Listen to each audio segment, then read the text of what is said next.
அரசன் தட்சனுக்கு மகள்தான் சதி. இவங்க சிவபெருமான் மேல தீராத காதல் கொண்டாங்க. இவங்களோட காதலை பார்த்து பிரமிச்சு போன சிவபெருமான் சதிய திருமணம் செஞ்சுக்கிட்டாரு. ஆனா இந்த திருமணம் அரசன் தட்சனுக்கு சுத்தமா பிடிக்கல. ஒரு தடவை தட்சன் யாகம் நடத்துறதுக்காக தடபுடலா ஏற்பாடு செஞ்சு பல நாட்டு மன்னர்களை அழைச்சாரு. ஆனா சிவபெருமான மட்டும் தட்சன் யாகத்துக்கு கூப்பிடவே இல்லை. இதை தெரிஞ்சுக்கிட்ட சதி உடனே தந்தை கிட்ட போய் சண்டை போடுறாங்க.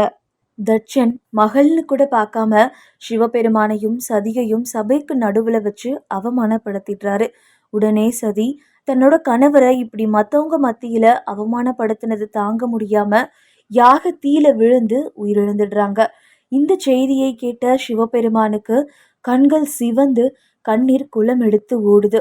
துக்கம் தாங்க முடியாம துடிதுடிச்சு போயிட்டாரு.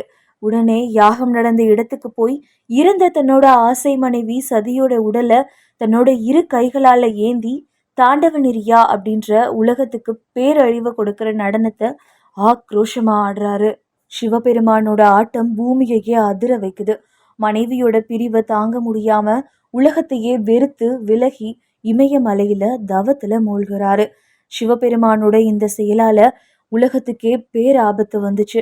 பயந்து போன தேவர்களும் முனிவர்களும் விஷ்ணு கிட்ட போய் உலகத்தை காப்பாத்த சொல்லி கெஞ்சுறாங்க. உடனே விஷ்ணு சிவபெருமான சாந்த நிலைக்கு கொண்டு வர முடிவு செஞ்சாரு. இறந்த சதி விஷ்ணுவோட ஆசிர்வாதத்தால மலைகளின் மன்னன் இமவனுக்கு மகளாக பிறந்தாங்க. இமவன் மகளுக்கு பார்வதி அப்படின்னு பெயர் வச்சு அன்பா வளர்த்துட்டு வந்தாரு. சின்ன வயசுல இருந்தே பார்வதிக்கு தவம் செஞ்சிட்டு இருக்க சிவபெருமான் மேல அதிக அன்பு இருக்கு.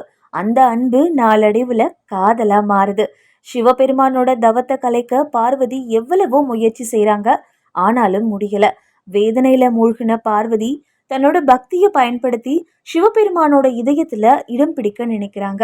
இதுக்காக பார்வதி தன்னோட அரச வாழ்க்கையையும் ஆடம்பர வாழ்க்கையையும் துறந்து காட்டுல கடுமையா தவத்துல இறங்குனாங்க.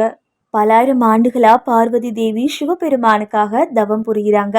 இந்த தவம் சிவபெருமானோட மனசையே மாத்திடுச்சு. அவங்களோட தவத்தை கலைச்ச சிவபெருமான் நீயே என் மனைவி, நீயே என் சக்தி அப்படின்னு சொல்லி பார்வதிய திருமணமும் செஞ்சுக்கிட்டாரு.